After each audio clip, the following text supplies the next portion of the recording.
Thank you, Colin. Welcome, everyone. I'm Roz Dimon, and welcome to Femme Tech Salon. As part of the Techspressionism Digital and Beyond exhibition at the Southampton Arts Center that has now been extended through July 24th. And if some of you don't know who weren't there, I heard we had 300 or more at the opening, and it's really been an exciting exhibit. So it's great that they're extending it. Before I introduce our artists, well, first I'll say a little about the process here.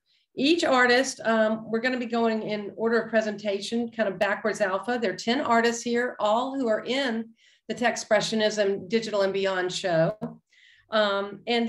Each one of them will get 5 to 10 minutes, and keeping it short is always great, but it's okay to go up to 10. But because they're 10, and I will go at the end if there is time.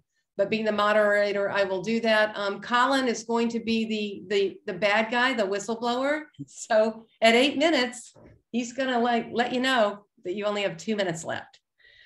Before I introduce our artists, and please raise your hands when I do, I have to say something myself today. You know how reticent I am to talk, but on this momentous day, I just want to share a few words that I've written. In a time of increasing divisiveness, hatred, domination, and war, the feminine force has a lot to offer our world and our expanding universe. No reason to be exclusive here. A friend pointed out to me recently, this past Mother's Day, that, you know, we are all mothers. Anyone who has nurtured another child, a friend, a creature, or a live being, including ourselves, very important, has within them some aspects of what I call that warrior-like, nurturing, creative force and volcanic opening or openness, yes, an opening, that is distinctly feminine. When applied to art and technology, this force can speak to the new in impactful, enlightening, expressive, and connecting ways that words simply can't. And I must say, I find it what an interesting day to be having this FemTech Salon where we celebrate that feminine spirit, because at the same time we have our government trying to take women's rights away, a rather novel thing that's happening in our Constitution. At the same time, we have Madonna and Beeple have teamed up to make a pretty amazing NFT. It might have gotten some hot words, but I personally think it rather rocks. So it's an exciting day. Thank you for being here. And I always welcome argument. Not everybody has to agree with what I say or what other people say, so that we're in an open world, and that's a great safe place to be in this space. And I want to thank Colin, who of course is the person who's made a lot of all this happen, and Davo's not here, but excited to be here. Please raise your hand as I call your name by order of presentation. I'm not going to be saying too much in between because we've got to get going here, but I might just say a comment and then go on to the next, and we'll hold questions to the end. Of course, feel free to be in the chat room, but I think that's the fair way to proceed. So first we have Ann Spalter. Thank you, Nina Sobel. Great to see you. Cynthia Beth Rubin. All right. Verneda Lights. Karen Lafleur. Renata Januszewska. Darcy Garbage. Negin Estasabian. Negin, I should know that. Giovanna, alias Dubwoman, Giovanna Sun, whose beautiful piece we have to at least acknowledge. That has been a great piece to lead this with. Thank you so much. And Cynthia Di Donato. Great, that's great. We had to have a few people we started with who had to unfortunately drop out, but we're just so excited about this. So without further ado, let's start with Ann Spalter, who's going to share her screen. Thank you so much.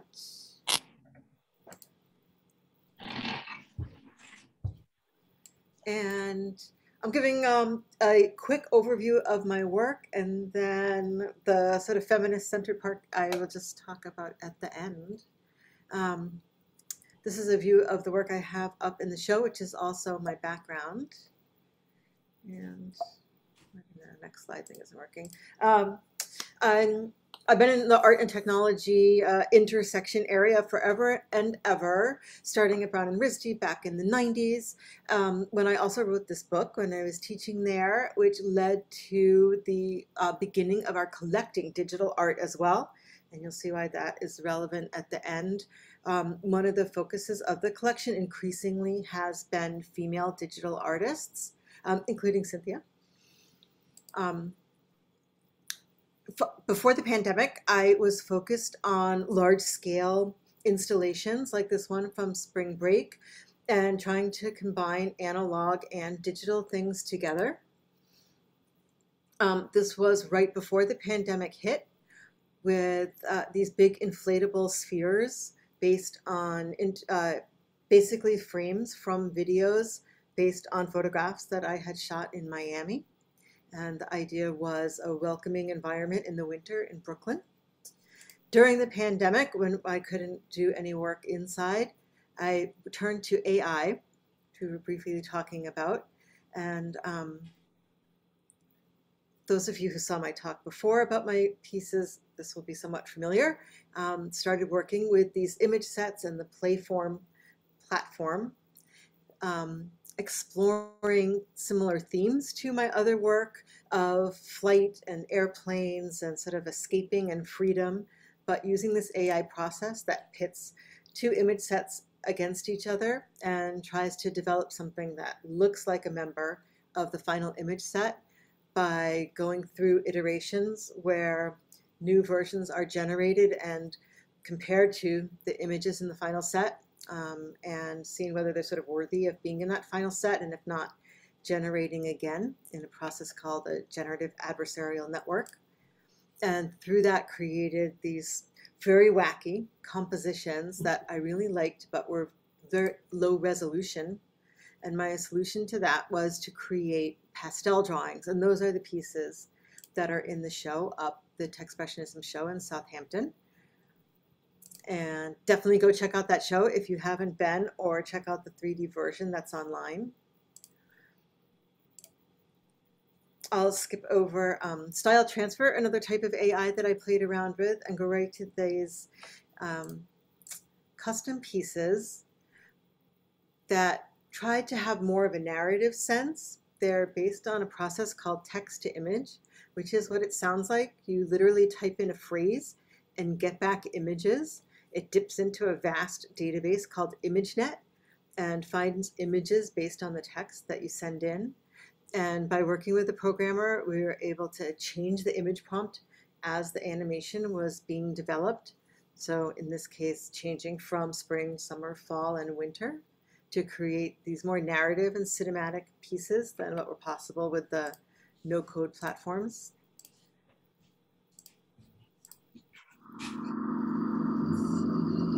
In this piece, I also worked with a musician, and you'll see also different types of motion in the piece as well.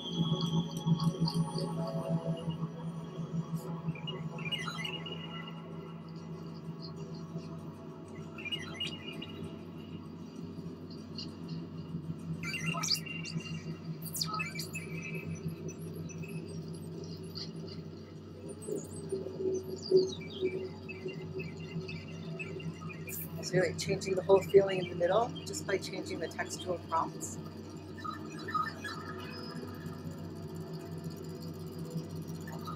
And the audio is not AI based.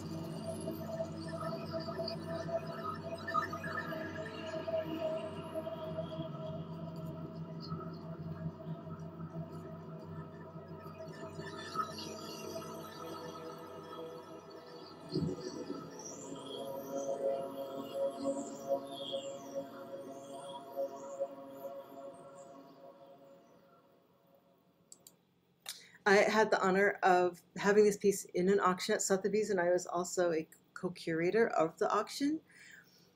As has been the case with these auctions, it's one of a series of NFT auctions. All the highest prices did go to the male members of the auction.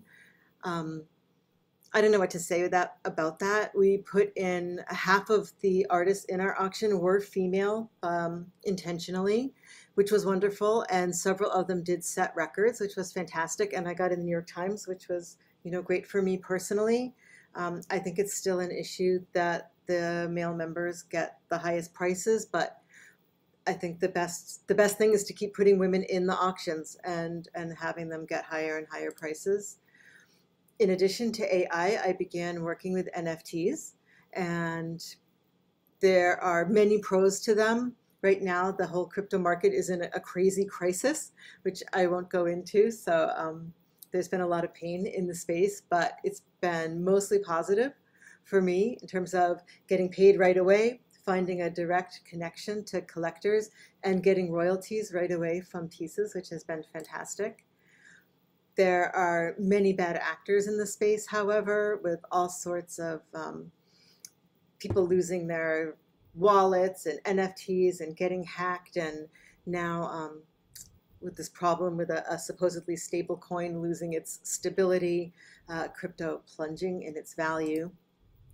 But I think there are really, between things like AI and NFTs, exciting new tools and markets that present new opportunities, especially for women. And as an example, even more exciting, I think, than my own, Vera Mona, who's an artist who we've collected in our collection for a long time. She turned 98 this year. In the Sotheby's auction, we had an older piece of hers from the 1970s that was a plotter drawing, and she created her first NFT, which sold for her for a record price over $100,000, more than any other work she had sold before. And you can see how happy she was about it, creating this thing, and she was gleeful that she had gotten that price. And I just admired so much her openness to doing an NFT, her excitement about it, and her incredible persistence in just doing her artwork against so many challenges that she's faced throughout her lifetime of creating digital art through years when no one had any interest in it. So I think she's just an amazing example for all of us to know about and be inspired by. And this is a list of a lot of AI resources, and also a guide to getting set up to make NFTs if anyone is interested. And all those links you can get from scanning this QR code if anyone wants to try them. That's the whirlwind tour of my artistic life, especially recently. And thank you so much. Did you want to add anything else, or are you? No, I'm trying to be fast, and then if people have questions, they can ask them at the end.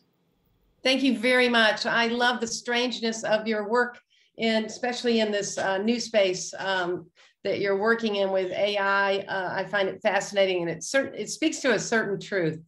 Thank you so much. And you've been really making some headway out there as an artist and for other women. So it's been very inspiring. Thanks for inviting me to do this and putting this whole thing together. You're welcome. Next, we're going to go on to Nina Sobel. Okay.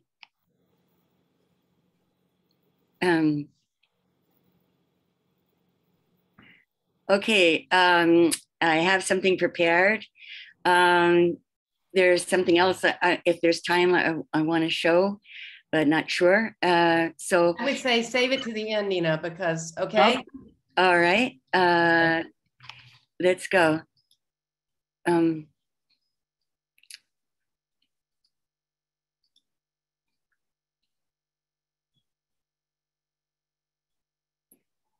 Hello, and welcome to Femme Tech, Techspressionism Digital and Beyond.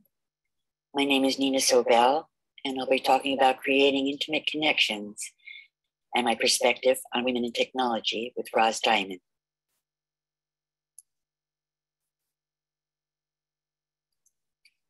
I believe the availability of technology for women arose in confluence with the feminist movement. Women's independence, arising in the 60s, gave way to thinking of and accessing technological tools, much like different colors on a palette. Men watched closely and often adapted and capitalized on innovations created by women. By the time I was 20, I was seeking collaboration on remote-controlled sculptures and discovered experiments in art and technology, which encouraged women's participation With the advent of the Portapack, video became available to everyone, and women claimed their territory. Computers, coding, and then the web opened up equal opportunities, such as the Code Show, curated by you, Roz Dimon, when Emily Hartzell and I collaborated with NYU's Center for Advanced Technology as artists in residence. And now, with the advent of Web3, women are fully entrenched in its development, which can no longer be denied. So in short, I am hopeful about the prospect of women's role in technology.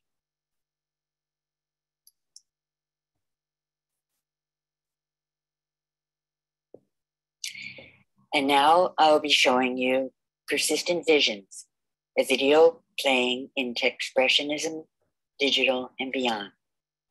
Persistent Visions is a Techspressionistically submerged immersion of emotion, motioning expressions of time immemorial. Images move like falling mist across the sky, entering a vortex of spatial unknowns.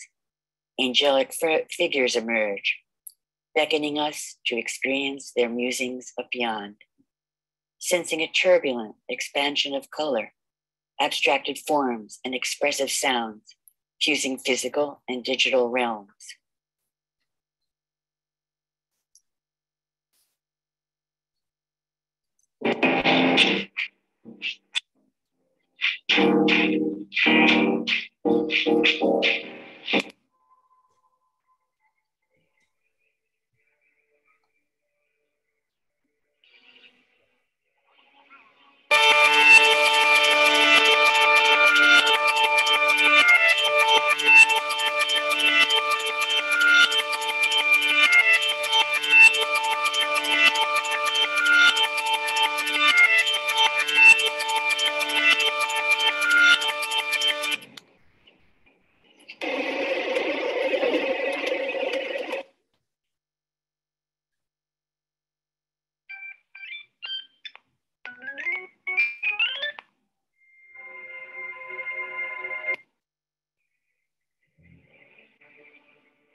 Here's the remote control movable ceiling. EEG brainwave drawings from 1973 in collaboration with Mike Trivich. And Virtualis, the first wireless telerobotic mobile webcam developed in 1995 for the Code Show. Virtualis's key component was a wireless telerobotic webcam mounted on a chauffeured motorized chair with a tiny monitor which directed the driver. Users on the web or passersby could control its movement. Passersby used touchpads for control, which were attached to the storefront window surrounding a monitor. It had a camera sewn into a card, which fed back to the participants their image, superimposing that on the image of the interior space, which made them a part of it. We described the piece as a passage between physical and cyberspace.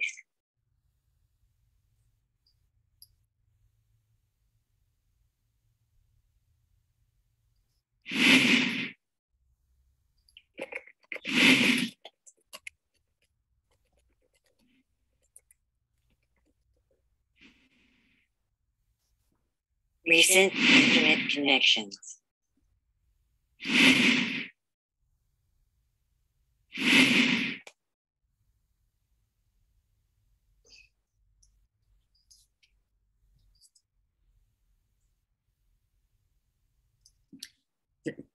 That's the end. Oh, thank you so much, Nina. I would ask that you hold your other piece to the end, if you would. Sure. Oh, thanks. Thank you so much. You know, when we were watching your video, I was thinking of a term, a friend of mine who unfortunately recently died, but he didn't see it as death. He said he was entering the fifth dimension. He was quite a guru in the early digital days, Michael Gosney. But I sometimes feel like looking at these pieces, and Anne's as well, it's dimension is an important word, because I believe that digital is leading us definitely into a new dimension. And if you can stop share, thank you, Nina. We'll go on to our next artist, Cynthia Rubin. Okay, I'm gonna jump in here and share my screen. And I have chosen to just mostly focus on the pieces that are in the show right now. It's not often that I get to talk about particular pieces in depth, but I want to say thank you to everybody who's here, and the history that I have with some of the people here. Like, if you want to find out about my early work, read Anne Spalter's book, where she actually talks about the piece that I had in the Code Show that Roz curated in 95.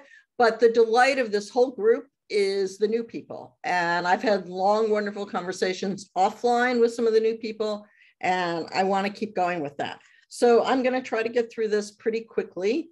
Here's a close-up of Copepod. Actually, the full title of this is Copepod in a Red Sea in Old Cairo. But when I was pasting it into the form, I missed the rest of the title. And when I did my run through with the scientists yesterday, they said, no, you have to make sure it says Old Cairo. So that's, this is the other piece that's in Plankton Universe. This is the piece that I had in the last Techspressionist show online. And it's a really good one to show what I'm doing right now, which is this odd combination of an ancient Hebrew manuscript that was done in Cairo in 1008, so more than 1,000 years ago, and plankton that were collected by Jason Shadler at the University of Rhode Island, an undergrad student working with Pierre Emerick postdoc. And when I combined them, they immediately went together. I don't know why. I mean, I really don't know why they went together, but they fit visually and they fit conceptually. As one person said, the building blocks of life. It's plankton. Without plankton, we can't exist. Here's the piece that's actually behind me too. They produce more than 50% of the oxygen that we need for our survival. And without the sense of humanity going on more than, as a kind of continuum. I use the Hebrew manuscript as a stand-in for that idea of the continuum of humanity. So I'm jumping ahead here to the beginnings of Plankton in the Red Sea, where I took a fragment of the manuscript and had some plankton on it, and that had a drawing of a copepod and I combined them. And I came up with this image, which I really love, but as soon as I got the proofs from it, it was a problem. The proofs were very flat.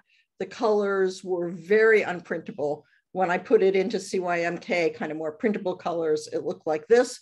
So this became my torture. I had already told Colin it would be in the show, and I kept doing version after version of drawing on it. I loved on the right where I made the copepod a little fatter and threw some lines on it, but it really became very difficult for me. I just started drawing on it. And for me, this is what I arrived at in the end, making it so that the lower corner really receded in space or was on a different plane. And it was really a lesson in, I love working on paper because of drawing back into it, but it has a lot of challenges in terms of output. So just to step back for a second, my sources, you're probably saying, well, you don't know that much about plankton. So I just thought I'd do a quick screen of some plankton to give you an idea of what I'm working with. And these ciliates that I absolutely love. Everybody loves ciliates. And here are my drawings of the ciliates. They're just great. Plankton and drawing of the diatom chains. And this is an early stage of Plankton Universe, which is the piece in the show. I actually liked it in this state. It was larger, and I ripped the paper photographing it because I had output on cheap paper. And so it started to go through stages again of drawing on it, photographing it, reworking it. And all of these I really like. I seem to be, oh, here. And this is what I came up with that was on my website. This is a detail, and I think it's important to see the detail because you can see that in the in and out of the computer, which seems to be a theme with a lot of people. I love that my work is, that we're talking that Anne Spalter talked about going in and out of the computer, but as we went around the night of the opening, the Wednesday when we did our virtual opening, I heard so many people talk about in and out of the computer. So you can see I went back and forth many times. And in this detail, you can actually see a photograph of the plankton, of a diatom chain, and then some of the drawing. And it was just this in and out, and also the remnants of the Hebrew manuscript, which you can only see if you're seeing it up close here over on the left. So here it is. This is the piece. I have it in a white border here because people love it when I break the border on paper. They just love it. So I did that with both the pieces. I don't know why. It's something that people want. Oh, now I know it's not just a print. So one of the things I also wanted to talk about quickly is presentation formats, because here's some of my earlier work that I printed very large. These were on vinyl and mounted. These people may have seen at Creative Tech Week. They just rolled up like, you know, almost commercial signs, and they were body sized. And these were printed on fabric and hung in a show that I had in New Haven a couple of years ago. And I've spoken about these before, but for me, at this point, seeing the show, I am beginning to wonder about the on paper framed for this particular show. So I just wanted to throw that out there as something to talk about when we have discussion time. I'm watching the clock. I want to thank all of these people who really contribute to my work. I'm the artist embedded in the Menendura Lab in the School of Oceanography at the University of Rhode Island. It is an unsalaried position, but it gives me access to learning about plankton, which were really essential. And so I'm learning about climate change and things that are really vital, and other groups that I belong to, particularly, well, all of these groups have had online meetings since lockdown, and it's just been wonderful to get all of this feedback. And this is my contact, my website. So if you want to know more about my earlier work, you can get to that. And then I have one more quick slide, which is, I think, my latest piece, just to show where I'm going next. What I find interesting about this piece is that the plankton and the Hebrew alphabet which by the way, I'm illiterate in Hebrew. So it's just kind of a stand-in for history and culture. They start to look exactly the same. I mean, I don't get it. They're really different and they're really the same. So I think that I will leave you. I was having a little trouble stopping the screen share before. Stop screen share. If I have 2 minutes left, which I think I do, one cool thing is that I just got my work printed on satin. So I'm going to get clothes made out of it. So just add that output can be anything. Okay. I think I'm done, and it looks like I made it in well under 10 minutes. So thank you, Cynthia. You know, how about 1 minute if you want to say anything about, maybe you did, but I'm the perspective of the idea of women working in art and technology. Oh yes, I made a note about that, and then I forgot. Doesn't have to be long, can't be, but I'd love to hear your thoughts. In fact, in the earlier talk that I gave with Techspressionist last year, which is online right now, I brought up what I was doing when I started. Way over here, you can see a painting that I did that was shown in New York in 85. Greg Little was there, but he's not on now. And I showed some digital work at the same time. And it was really interesting to me because becoming digital opened doors for me. I mean, people talk about women in digital, but in fact, when I was a painter, there were all these expectations because my source material was from nature.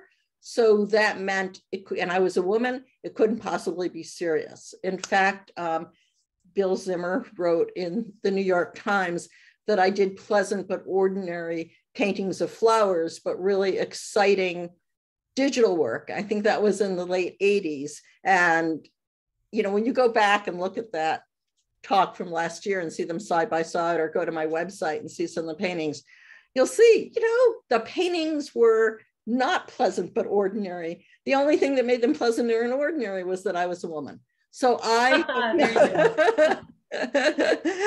have found the digital world, unfortunately, is closing a bit as it gets more acceptance. I mean, it's unfortunate from that perspective.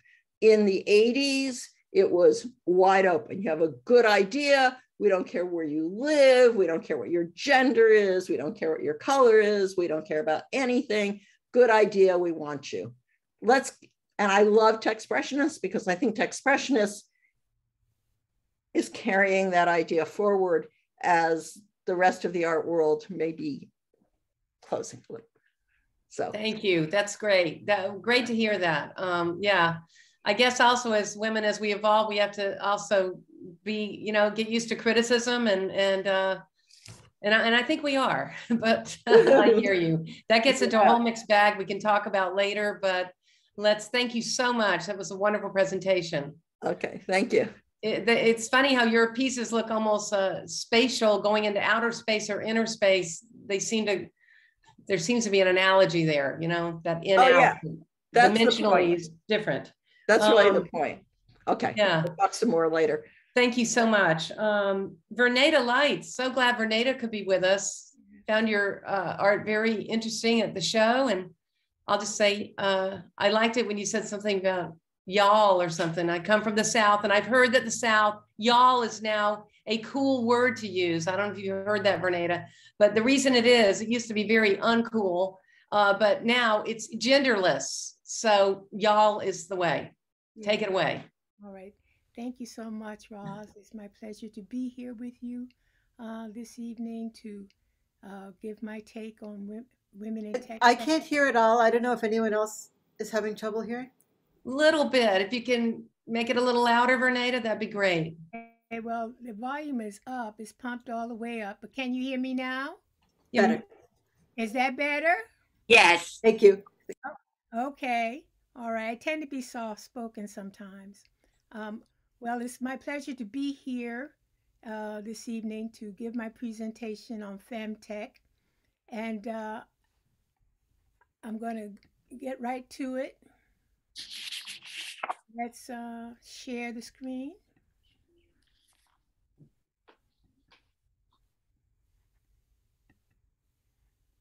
Okay. I titled my presentation, We Still Have a Long Way to Go with respect to Femtech. Remember that a slogan from the late 20th century that said, "You've come a long way, baby, to get where you've got to today"? Well, I started reading about women in tech, and I was somewhat discouraged by what I found. And I will share some information with you. So, women in tech are, in my opinion, bold, creative visionaries who succeed against the odds. There are so many ways that we've moved forward, but when I talk to you about the statistics, you can see how we've taken 2 steps forward and 1 step back. Here's some information, some data. In 1985, 37% of all computer science bachelors were women. But as of 2010, 2011, the number of female computer science bachelors had decreased to 17.6%. So we have half as many women going in computer sciences now as we did in 1985. Women in tech make less money than their male counterparts. Okay? Now the income for U.S. women in tech is 2.5% less than that of men. So that chimes in with what Ann Spalter noted about how the men were being paid higher amounts for their artwork than were the women. Only 19.2% of all Fortune 500 CIO positions are held by women. That's pathetic. As of 2022, only 19% of all leadership positions in tech are held by women. 50% of all U.S. businesses are owned by women, yet only 2.3% of venture capital globally went towards the funding of women-owned startups. That's appalling. Advancement for women in tech is difficult. We are 3.5 times more likely to be at the age of 35 and older and still being kept in a junior position as compared with men. Less than 5% of men remain in junior positions after the age of 35. The tech sector also ranks low in diversity, equity, and inclusion. And in 2020, this is the breakdown. The 2020 tech workforce had the following racial breakdown for women, among women employees. 14.1% were white, 9.6% were Asian, 2.2% were Black, and 1.7% were Latin. So the lower income and limited chances for advancement takes its toll on women in tech, health-wise, and in terms of work-life balance, because women are twice as likely to quit the tech workforce before the age of 35 than their male peers, and 3 times more likely to experience burnout. So why are we having all these difficulties? It's a cultural thing, and I don't know why it persists, because women in leadership roles is good for business.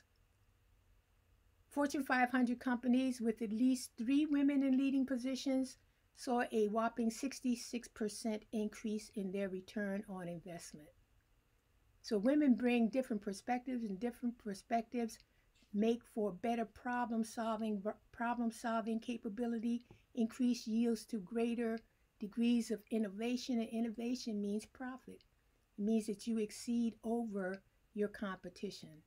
So, and I got these facts from a site called techjury.net, and I can put the link in the chat for those who want to read more about it.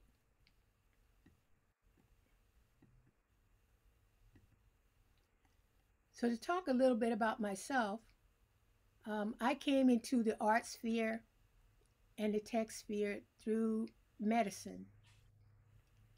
My undergraduate studies were completed in 1974. I went to Bryn Mawr College, which champions women's rights and women in education in all realms of the public sphere.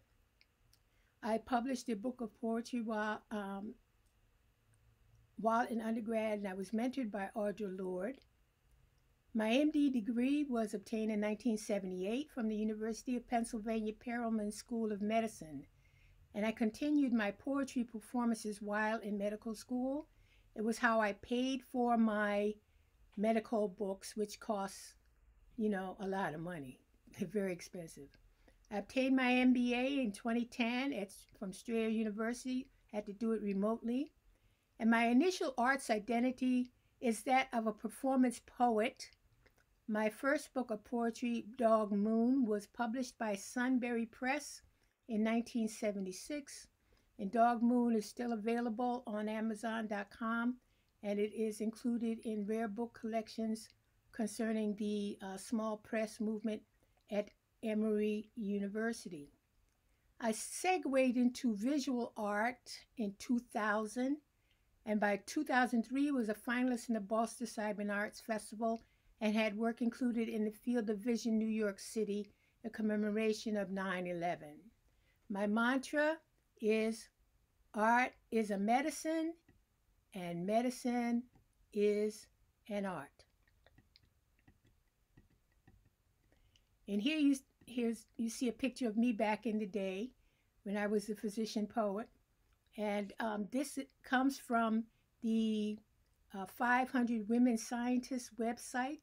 This year for Women's History Month, they called biographies from women in STEM fields from across the globe, and my biography was included. And for the first time, I see they've included the art alongside the medicine, which is something I fought very hard for throughout my career. And it says here that Verneda Lights is a retired physician from the Deep South. She's also a published poet who performed as a spoken word artist through most of her medical career.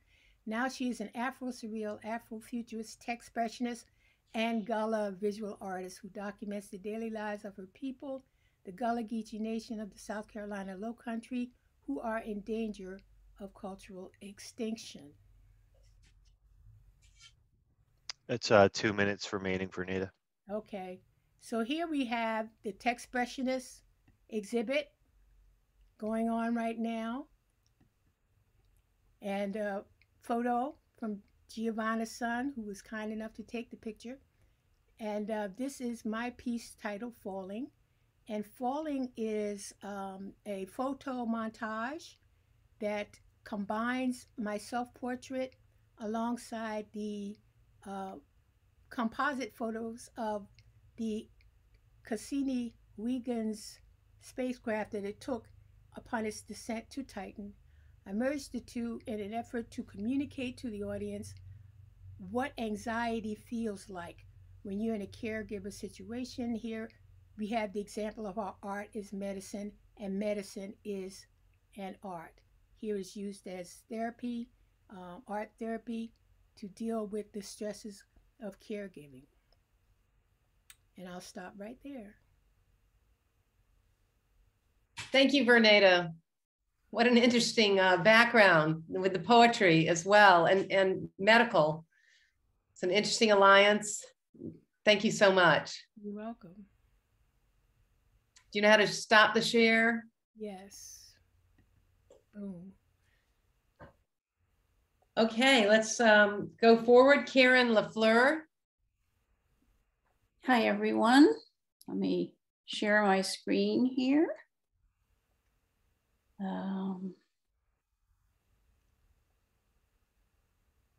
Well, where is it?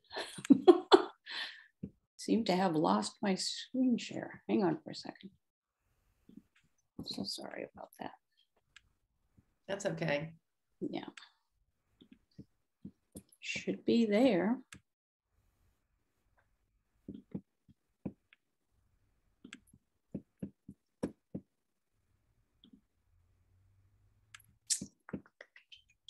Bernada, oh, go ahead. Are you doing all right there, Karen? Yeah, I'm doing fine.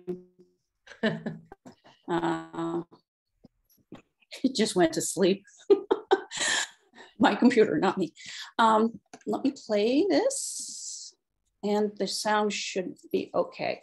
I'm going to start tonight with the piece that I have in the Southampton Arts Center Techspressionism and Digital and Beyond exhibit. This is the piece that's on view. The animation contains the visuals, but the original piece also contained the music.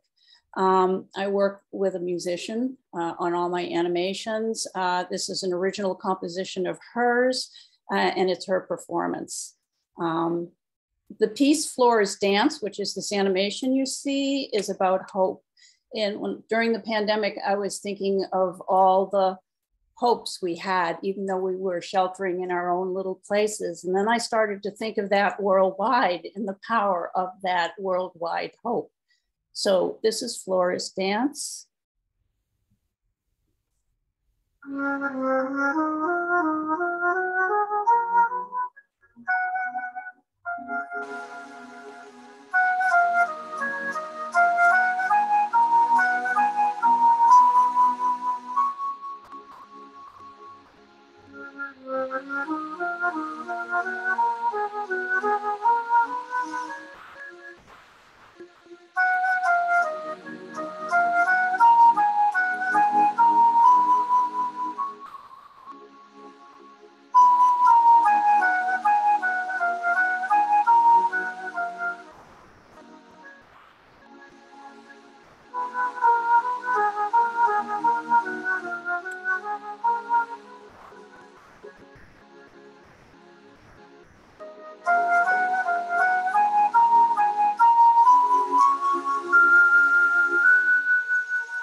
So we were asked tonight to talk about three rather large topics: our artwork, women in technology, and Techspressionism in less than 10 minutes.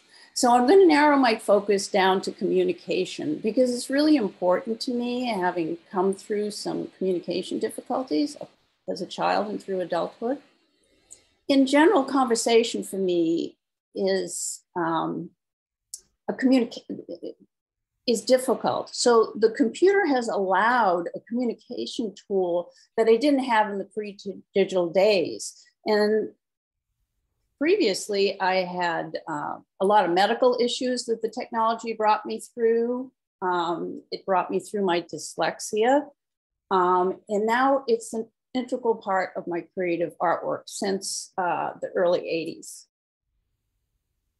So communication is a big key factor going digitally for me.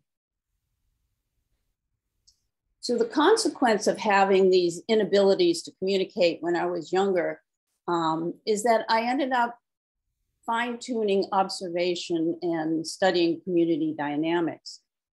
The piece that you see here is called Tidal Pool Diary. And what I did was over an 8-month period, I would visit this one tidal pool in the beach near me, and I wouldn't do anything. I'd just observe who was there, what was happening, how much water, I had the whole pool shifted across the beach, things like that. And then I would go home to my studio and I would create these square panels, of which there are a lot more than these. But once I started to put them together, I realized that observation was also a conversation. And so each piece was communicating with me, and overall, we had a group conversation. So I find that technology levels the communication field for me because, you know, even between the genders, because it's kind of like having a puppy. You know, you go out for a walk and suddenly you're talking with your neighbor and you're having a conversation. And so it gave me sort of a common denominator to have that platform. And a lot of women struggle with that sometimes in a you know, multiple gender conversational group, that they'll step back and observe more rather than jump into the conversation. But when the computer is present, I find, anyways, from my experience, the conversation just opens up. So to recap, before I go forward, my artwork deals with the synergy of interior and exterior worlds. And that can be what you say to yourself and how you present yourself to the world. It can be between environments. It can be between abstract forms on the screen. And I do this by tapping into this heightened power of observation and community dynamics that I've honed over the years. So the next piece I want to show you is called Mycelium. And these are the tiny root-like fibers in the soil that make up this living organism. And what we see on the surface are the little mushrooms that come up. But the organism is actually nothing but a giant communication network. And so the computer allows me to be able to express what I can imagine is going on underneath the soil. All these conversations that are happening that I couldn't express in traditional mediums because of physical disabilities and things like this. So again, it's a huge communication tool for me, not only in my artwork, but speaking with everybody. That's everybody, gender, worldwide. It's opened up huge doors for me. So whether my artwork is organic or mechanical, as you can see here in these examples, it still speaks to community. It still speaks to the individual parts that are working in unison with other parts to create a holistic whole, so to speak. And in doing so, I find that we as artists tend to express ourselves through the computer. We end up creating our own universes. And these universes move, they have sound, they have light, they can spin around their perspective, go 3D, go virtual, wherever. And I'm finding that level of conversation between creative artists on technology is opening up bigger and bigger as the technology pushes us out further into different creative fields. So that's 2 minutes, Karen. Thank you. Just about finished. So I find that as a woman artist, it gives me an equal footing in the conversation of art. And Techspressionism as a term and as a concept, with its focus on the artistic human expression rather than a particular style or sensibility, it ends up turning the focus onto a common conversation point that all of us can come together on. So that's my presentation. Thank you so much. These are all fascinating, and wow, there is a pervasive story that runs through it that we can all relate to. Men certainly, as artists, deal with difficulties, but reading in the chat, someone had written while listening to you as well, I think it was Holly Gordon, about things when things are done behind curtains and there is no gender, people aren't identified, that often women do much better than would be expected. And yet I do love what I hear a lot of people saying here, and that is that, you know, as women, we bring something different to the table.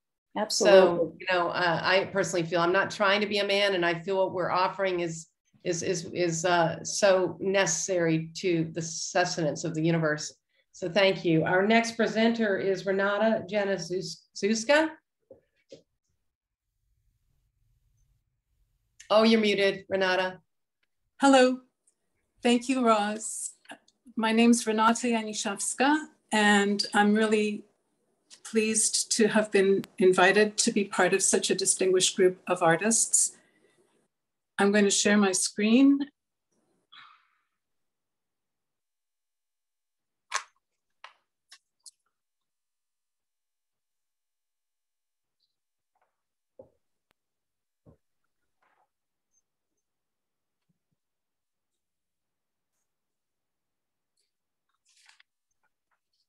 this is the imperial air. You could say that it's the poster child for Techspressionism Digital and beyond.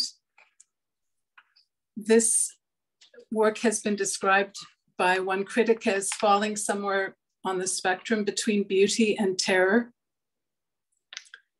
And it's part of a series of works that I did last spring, where I created large biomorphic shapes using an AI program. And I used my own custom brushes to decorate the shapes.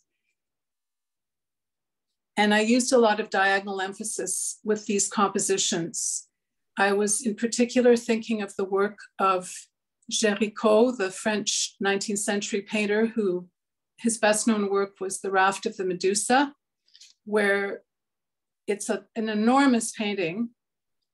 And when you're working in the digital realm, you can expand space in a very interesting way. So when I conceived of these works, I conceived of them as heroic tableaux that were not on this earth. So I used skyscapes to put the shapes in, and the colors of the sky were unearthly. And I also added usually clouds to give some depth to the composition and also to give some texture. If you are interested to see how I create the shapes, Cynthia Rubin and I spoke in July of 2021, and I gave a demonstration of the software and the steps that I take to create these particular elements. It's on the Techspressionism YouTube channel. And the thing I said at that time to myself was I wanted to increase the density and complexity of my work. So this is a piece that was done in February of 2021. And it has the elements, again, the same shapes that I create, but they have, the ones on the right-hand side have an intended shimmer. And I used custom brushes for the whole of this painting as well. And what I did was I also used a still frame from one of my animations as a background to anchor the composition to. I've been making animations since February of 2021, and I've progressed a great deal in that time period. I really enjoy making my paintings come alive. And I also make animations solely that are based on forms and colors that I choose just for that particular form of art. But sometimes I'll use a painting as well as a backdrop. As I said, there's this grid at the back that came from the animation, and I used a brush to put the tiny dots all over it. And it was something akin to stitching a tapestry, or, believe it or not, putting icing on top of a cupcake. So there's a domestic quality to some of the work that I do. For me, as a child, I was taught embroidery, and I had to do petit point until I couldn't stand it anymore.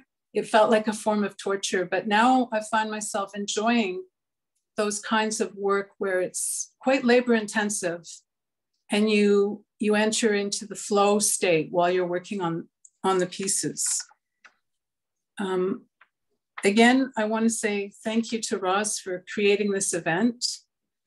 And if you have any questions, I'd be happy to answer them during the Q&A session. Thank you so much, Renata. I really appreciated your emphasis on process.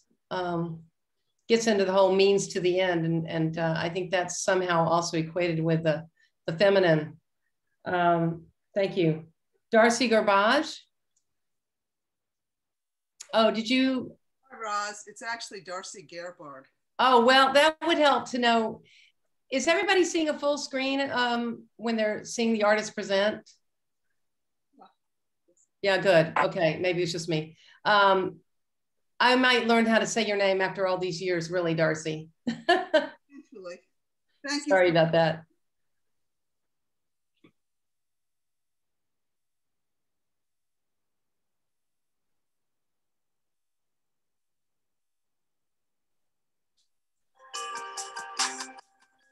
I'm Darcy Gerbarg, an artist who straddles two.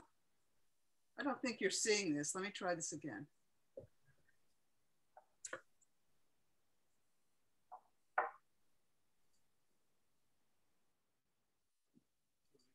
Yes, but it's not working.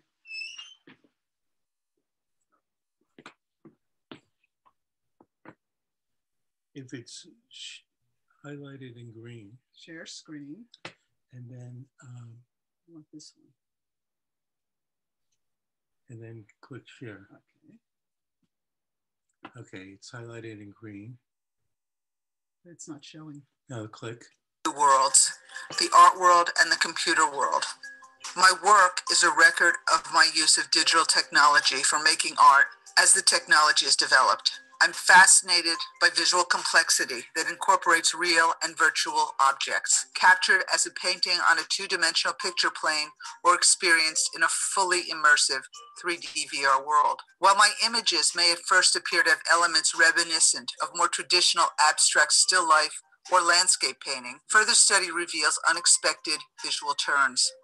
The paintings have a new palette and feel the space in a new complex, multidimensional way, resulting in an updated aesthetic. My approach is formalist. I focus on the tools and work intuitively without a predetermined image in mind. I work digitally much the same way as I used to work in acrylic on large canvases, one color, one brushstroke at a time. I use digital tools in each stage of my creative process, including putting the final image on canvas, but all the creativity comes from me. I paint in a fully immersive, three-dimensional virtual world with colored light, creating large 3D VR colored light sculptures all around myself, taking snapshot crop pictures from many angles. Sometimes I take one of these 3D colored light sculptures as an alternative reality object and place it in a real-world environment. Then I take snapshot crop pictures of this mixed reality. When I started using digital color tools, color printers and Adobe software didn't exist. I wanted to paint in 3D years before the technology was able to do it. And today I can describe my work as digital from end to end.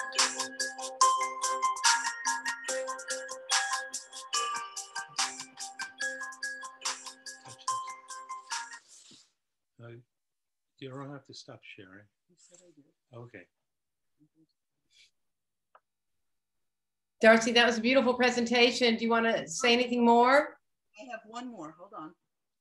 All right, it's this one. They're both very short. Okay. Go to that guy there.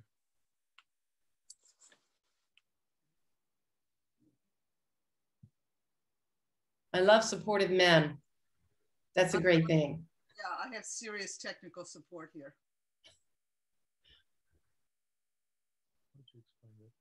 This is the piece that I have in the exhibition.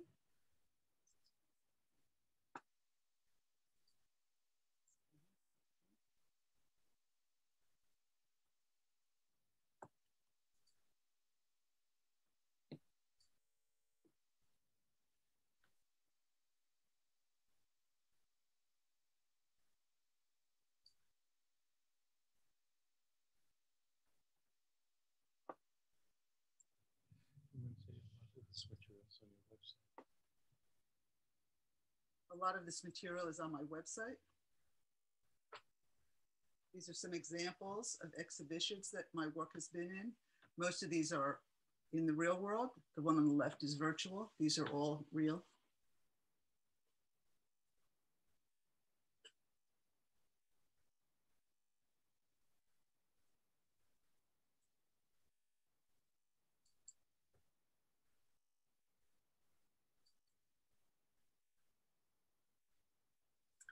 This is just work in the last few years. And this is what I'll be doing a couple of exhibitions I'm in later this summer. And I'm showing paintings on canvas with AR enhancements.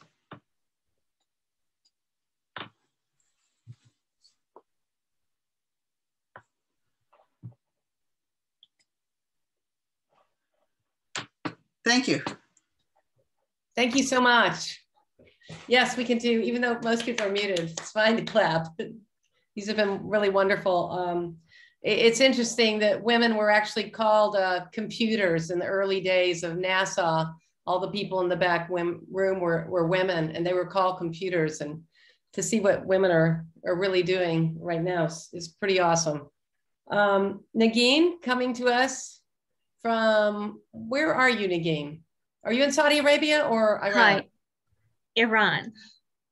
And I know it's late, so thank you for being here. Thank you. So I start with technology and art. Let me share my screen.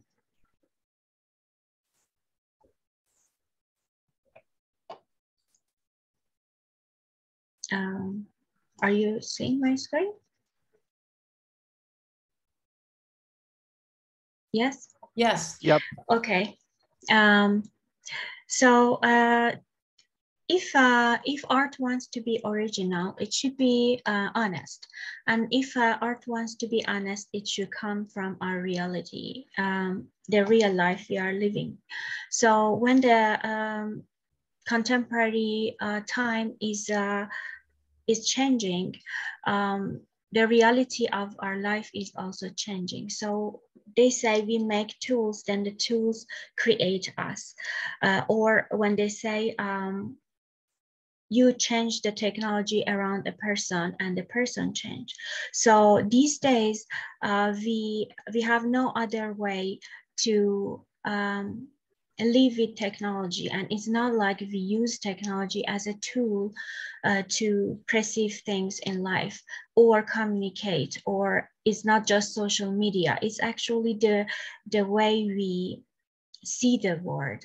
So it's as they say, it reveals the world to us. So it's not only we use technology, but technology kind of possesses us with the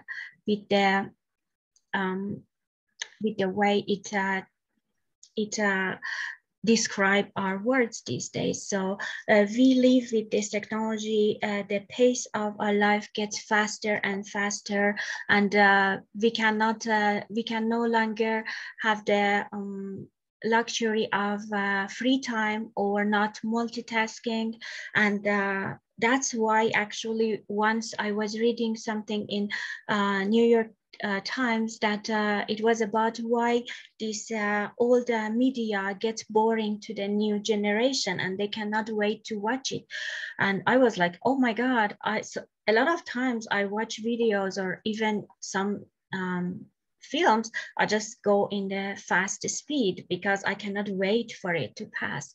So it kind of changed us and our expectations too. So if we want to be honest, there is no way that we can avoid technology. So sometimes what you think, like I came from a very traditional way of studying. I mean, I used a computer for some artworks like this one. But still it was very limited in my life. Like a graphic design, I did a lot of like maybe book design with that. But after I married my husband, Patrick Lichty, the technology around us, around me was different. So suddenly I was surrounded with all this new technology, VR and new computers and all these new ways of accessing the world.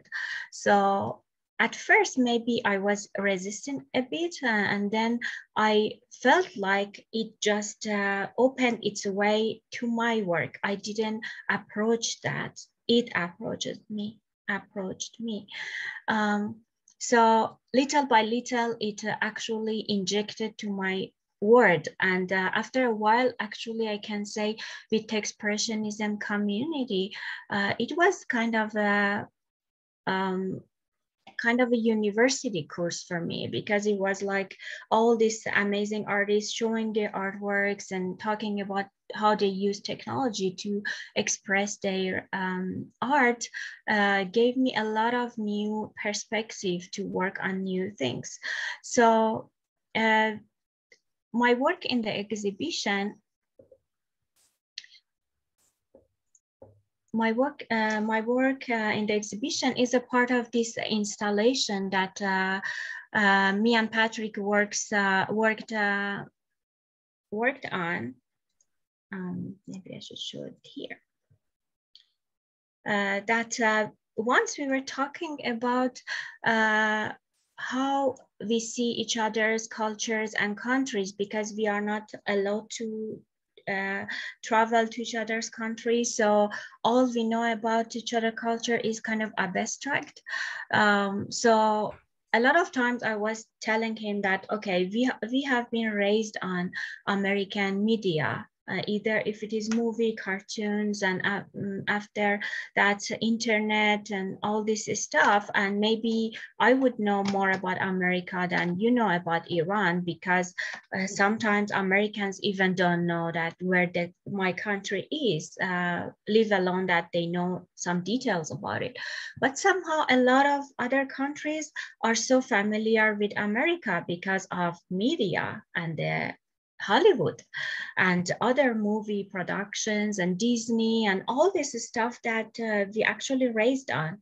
Even like if you think a lot of philosophy or psychology we read is from West. So we are talking about how this perception of each other's country is distorted through media and is not the whole reality. And then we were trying to visit each other's country via VR glasses. So we made this installation that I worked these 2 pieces for that, and then Patrick made a video, and these drawings from Iran actually didn't have a 3D map because of limitations. They didn't let Google car to go around and take photos, and the rug was all these countries we visited together, or we described for each other. We made a unique map with all those together, and it's it called the city, means city of love. And yeah, so this is the way to me even image of my own country could be distorted through media, because these days we cannot really experience the whole world ourselves. So we all see the world via media somehow. The war, other cities, anything happens, news, everything. So we have no other choice. So to me, both these works were the same. So it started from technology and looking via media and VR glasses, and then I draw them on the fabrics. 2 minutes left, this Nikki. is my work in the show. Pardon?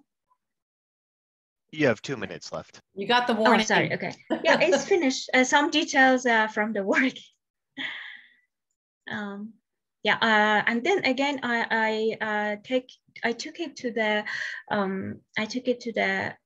photographed it and took it to the computer so I can put it together to print out in America, because I couldn't really post it. I mean, you cannot believe how posting is difficult now.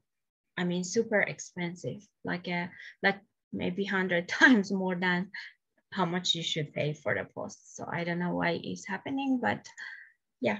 So it's again work digitally on it and print it out. And thank you so much for the. Thank you. It's beautiful work. Looks great in the show. And I love how you talk about dissolving boundaries or at least seeing reality and the fact that technology is part of that democratization, and yet how media, you know, how the Western media is so influential. Thank you, Negin. We can ask questions this time. Thank you so much. Thank you so much. Giovanna, Dub Women. Okay. So let me share my screen. Can you allow me to share my screen right now? Oh, maybe. Well, it is allowed. You're not sharing anymore, are you, Negin? I think, yeah, the people, whoever shared the screen before, they have to quit so I can share my screen. Yeah, I think everybody's quit. Colin, I think it's allowed that everybody can share, right? So she should be able to? Yeah, do you see the green share screen button, Giovanna? Yeah, it's actually, yeah, I tried to share my screen, but it's like a question mark over there for some reason. Anyway, I going to, how about okay, I can copy and paste. I could try. I just made you a co-host. I don't know if that makes any difference. Oh, okay. I'm gonna try it again. No. Maybe because I just update the well, somehow when you update the app and it happened. But okay, anyway, I can I think okay, what I can do is I going to drop the link, and maybe Colleen, you can open the link for me, so so people, they still can look. Okay. Okay.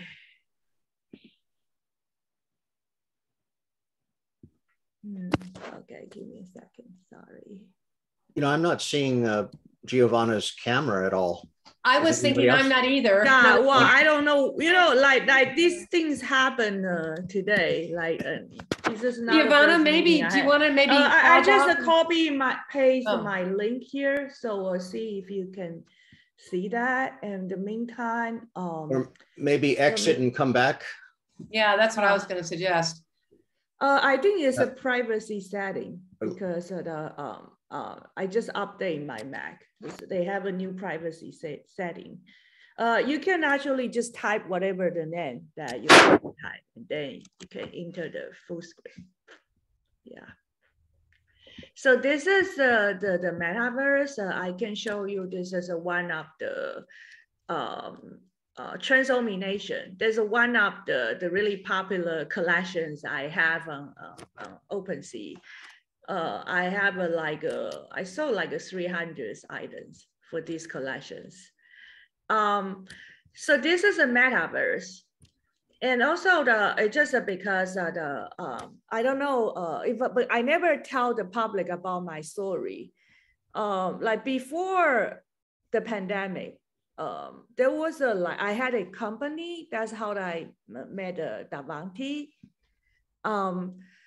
It's a VR company, but I have a problem with partners because it was actually my idea, my pitch deck, but he used me to get to the accelerator, to get to the coalition tech conference, because we will agree like a 50-50.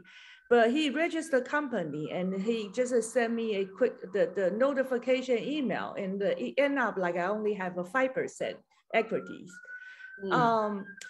So I know what happened that women in the tech. He even he make fun of me that in front of a lot of investors and the other shareholder. He said, "Oh, Giovanna, you know why you are the poorest person in our group, and you know you're a woman, you cannot get any funding." So I was humiliated, and also doing the accelerator program.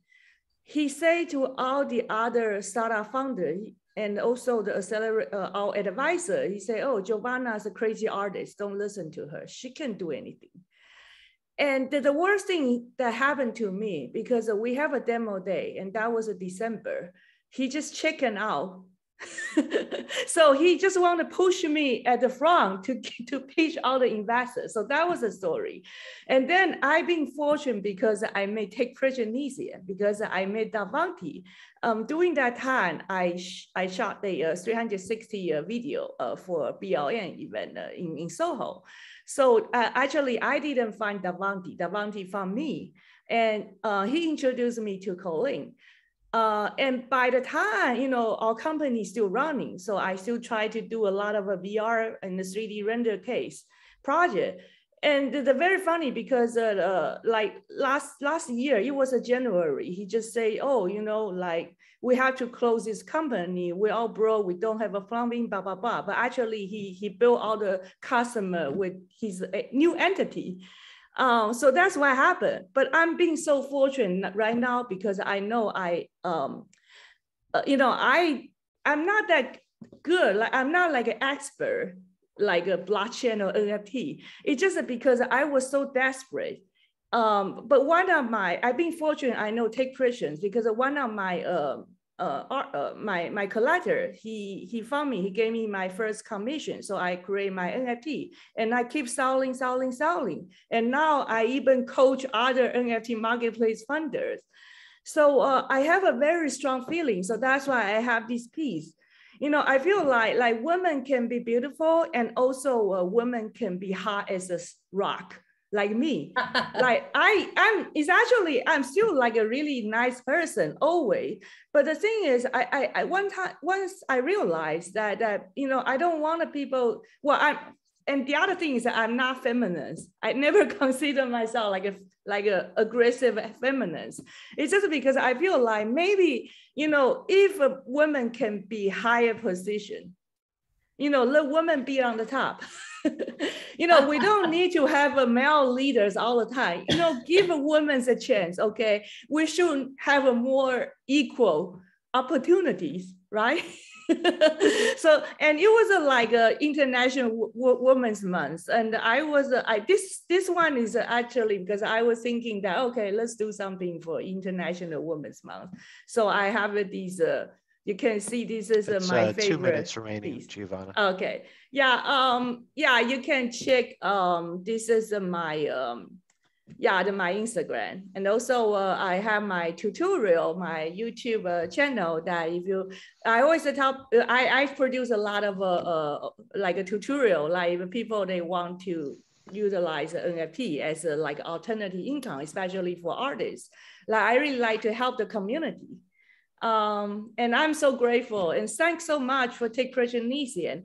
By the time, you know, I have to say, you know, my first 8 pieces sold in one day. I think I still believe that's because Techspressionism featured me on Instagram.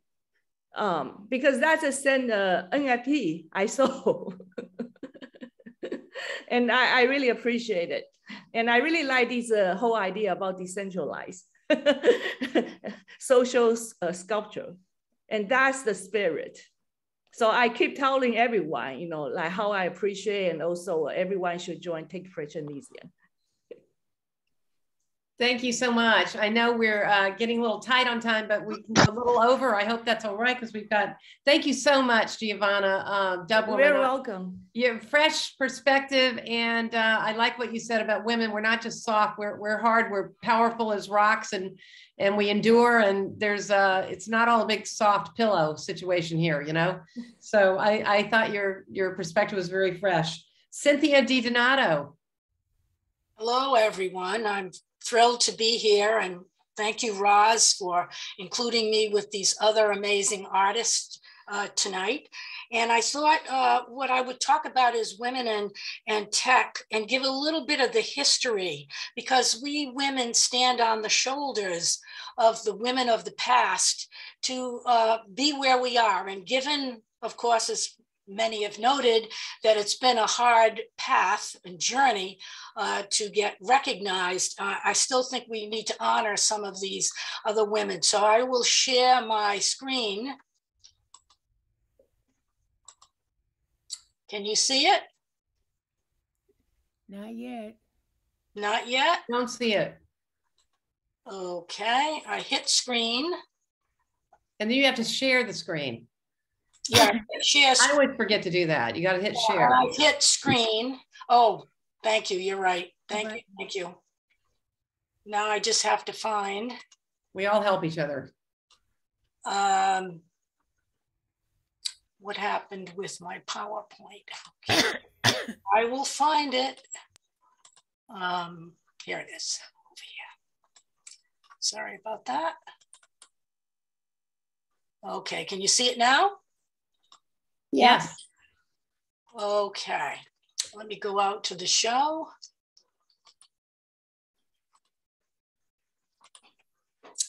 Okay, women were involved with technology 300 years ago, and they worked in mathematics, computer programming, computer science, code breaking, inventions, and of course, art.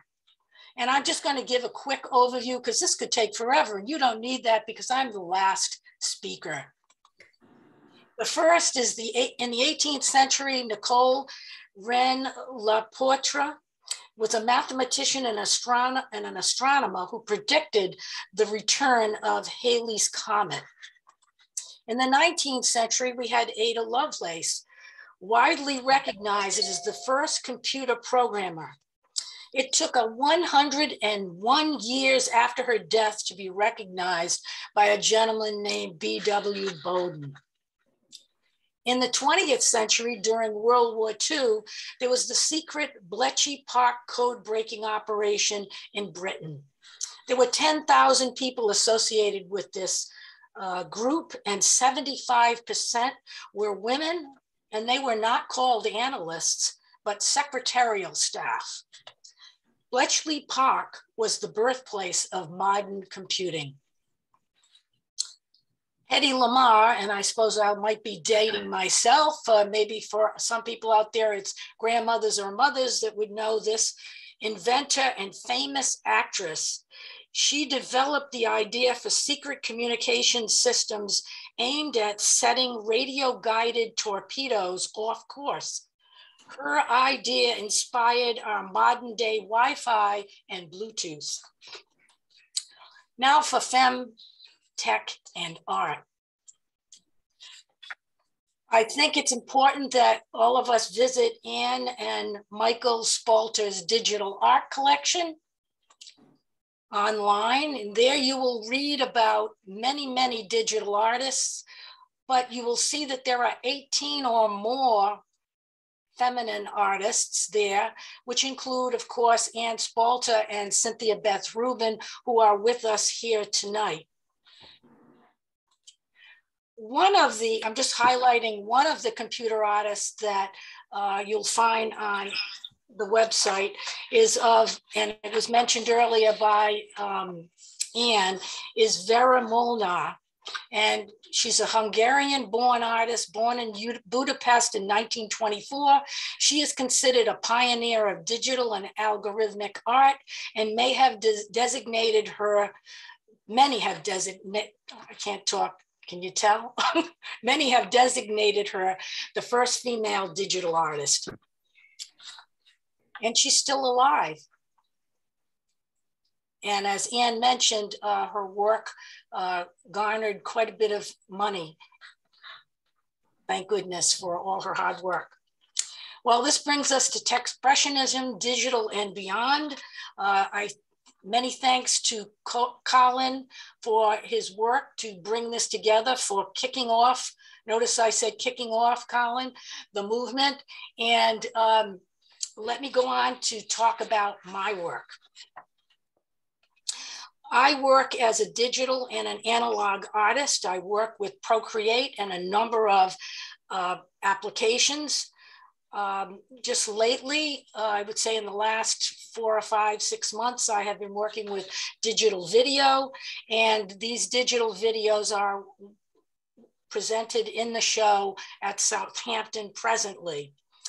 I'll start with the first one. These videos all reflect for me the concept of time and its passage. Time fascinates me, whether we look at Einstein's special theory of relativity regarding space-time, or the speculation that time may even be reversible in the subatomic world. One constant is that time is always moving, and it's fleeting. And it's this quality that I have hoped to reflect in my work. Here is the second work called Ascent. And I worked with this. I started with an original photograph that I took of a scene on television. Sometimes I go to the television screen to get images. And then I incorporated that into an app called Percolator. And from there worked with animation. The third piece, Continuum, again, deals with the concept of time. And in this one, I used iColorama, and I use Decim 8, which is an AI app. And I just want to conclude by thanking all of you today, thanking Techspressionism for welcoming so many women into the movement, and so much diversity into the movement. It means an awful lot to me, and again, I thank you.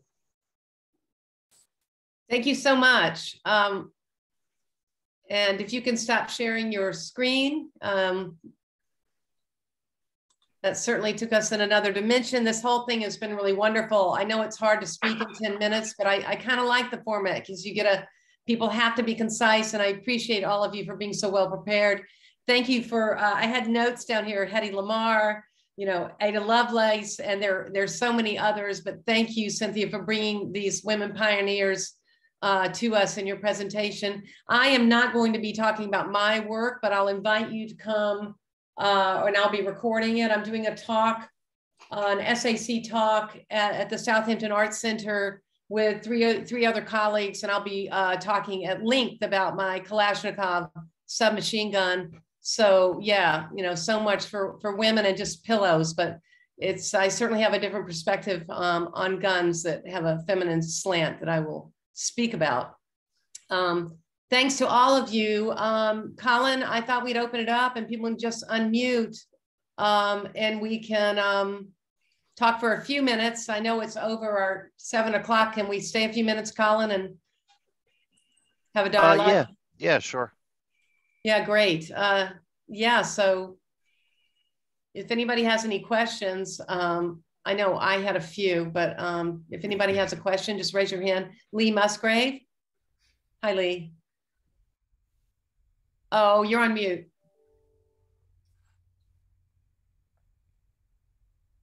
I don't have a question. I would just like to remind everybody that since the exhibit has been extended to July 24th, if you have any contacts in the news media, you want to let them know that. If they're unaware of it, they will think that there's no time left for publishing anything about it. But if they know it's been extended, they'll go out of their way to write articles and promote the show. So please publicize the fact that it has been extended to July 24th. That's a very good point. Thank you. And I think each of us could perhaps mention that in our Instagram accounts, Facebook accounts, Twitter. Right. Yeah, I definitely will, echo that sentiment. And there's also the press release is available for download on Techspressionism.com. So if any of you do have press contacts, that's a good way to lead off and, kind of share the news that the show has been extended. So, I'd really love it if we could get some, coverage outside of the local media. I've been doing, everything sort of within my own reach to try to make that happen. But, definitely combined, we have a much greater chance of making that happen.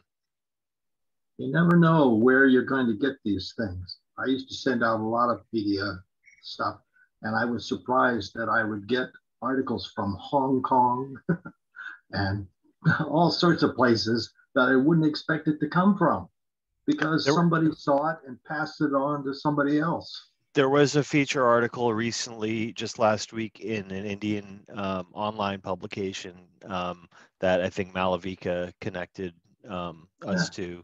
So she sent on the information there. And there's going to be a bunch of ongoing events, both live and online. I'm pasting a link in the chat. I'm doing a talk next Tuesday at 6 with Helen, just talking about Techspressionism, its history, that sort of thing. And then, you know, we're going to be having, so there's some live events too for any of you that are in the New York metro area that are going to be coming up. But I'd imagine that there's also going to be the potential for additional programming now that the timeline has been extended. So if any of you guys have ideas or also thoughts on what some of the upcoming salons might be focused on over the course of the extended exhibition period, maybe that's something we can all kind of like brainstorm on a little bit. I wanted to mention that I was contacted about the Imperial Air because Hampton Magazine is going to be doing a piece. So I'm not sure when the publication date is, but we can look forward to another story. Yeah, I know that they reached out to me as well about some information about specific pieces. Michael Reese's sculptures, they wanted to know like some information about those. So they're going to be running at least a bunch of photos, and that's a really good magazine to be in. You know, it's a big glossy publication that you know, goes out throughout the area. So that's real positive. Also, we could do, I want to say there are so many talented women in Techspressionism and also others in the show. You know, we could do another one of these during the show, or we could do another one at some time, because there are many of you here who, you know, I would love to present it, but I think it's nice to keep it to a limited amount. But that's, there's a lot of talent out there. So, you know, or else maybe somebody else wants to organize one. I mean, one thing that I did want to mention was that there have been these nodes that are starting to form in other countries, you know, and I think it's really interesting. It's exciting to see that there is activity happening. I know the members of the French node registered Techspressionism.fr, and I believe are in the process of setting up a Twitter account. They created sort of like a branding treatment that has the T with the French colors, you know, accompanying it, which is pretty cool.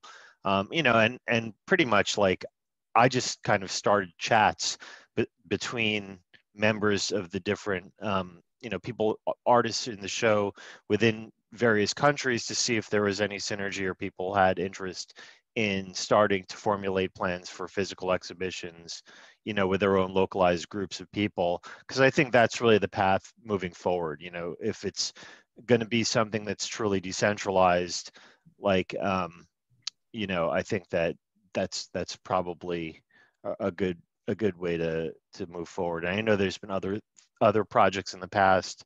The Thing comes to mind as something that had sort of a node-based format back in the, I don't know, 90s, I think it did. Yeah. I mean, I know it was in New York with Wolfgang, but like there were like nodes and stuff in other countries from what I can remember. It was the Upgrade, there was Dorkbot. And so I don't know. I didn't know Thing had nodes, but I have to leave. Okay.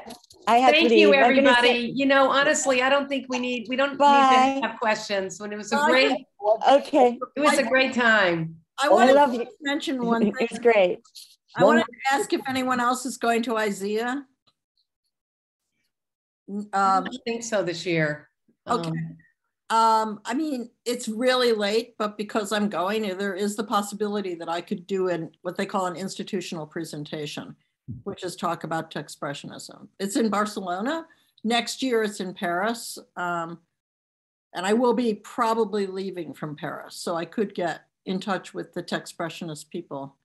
That would be wonderful. That's useful. That would be amazing. Yeah, let me know if you know. It's basically all of the you know, it's the French Node. I started just an Instagram chat with people that are in the exhibition from France, which you know, you could even find them through the artist list. But I could definitely, like, you know, connect you directly to them if you have interest. That would be good. I mean, my contacts are mostly in Marseille, Avignon, so I definitely will be there. But so I don't know where they are. So we'll it's a female artist actually, Le Chat Noir, I guess, the black cat. I She's know. like sort of taken the point person role in the French group. Her and Philippe Ormieres, I think he might have been the person that registered the domain, the .fr domain. But they're sort of been the two that have been the most active from what I can tell. I don't really even know what's going on in the chat because I don't speak French. So Well, send me the link and I'll look at it. I'll add you to the chat if you'd like. I have an exhibition announcement. Is that and Cynthia and Nagin are on the jury of IDMA. I'm just about to put out the final choice for the International Digital Media and Art Association conference and exhibition at Winona State here. We've got about let's see, 13, 14 Techspressionists, you know, in the show. So we've got a very large representation in the show. We've got about and actually the thing is there's only about 19 or 20 physical artists, and so, you know, Techspressionism is a sizable number. And we've got a ton of our video work and that sort of thing. So I want to thank everybody who, you know, put work in the mix. You know, so in other words, there's more stuff coming. Thank you, Patrick. And as Holly Gordon said, it's been great, but we want to acknowledge the men in our group. But even with that said, I would like to everyone unmute and just give a round of, you know, for the women who presented, to recognize that before it dissolves into the bulletin board talk. I think that's really important to see what happened here. I thought it was a very important recording. So thank you very much. And of course, we are all for working with the men as well. And we appreciate you being here. Thank you, Roz, for you know, pulling this together. In 2 weeks, I see Steve is here. Steve is going to be running the salon, the next salon, which is going to be East End Techspressionist. So Steve is out on the East End, as many of you know, and he's going to be pulling together a bunch of artists who live, you know, within striking distance of SAC. So that should be of interest, you know, to everyone here, hopefully, and also hopefully to some of the local collectors and patrons of the organization, the Arts Center. So Tom Dunn did, you know, he did mention that they extended it basically because their board was really happy with the way that the show turned out and all the press it was generating. And, you know, in addition to it hitting the July 4th weekend, which is, you know, definitely like a really good thing, they're going to be doing a number of fundraisers, you know, at SAC for their patrons and benefactors. So the show will be up, you know, during those. Yes, and I'm not writing, but I'm just going to say it, that, you know, where are these digital handshakes? Michael and I kicked it off with a digital handshake. I want to see some more digital handshakes. I think it promotes the show and it gives you an intimacy with another artist in the show.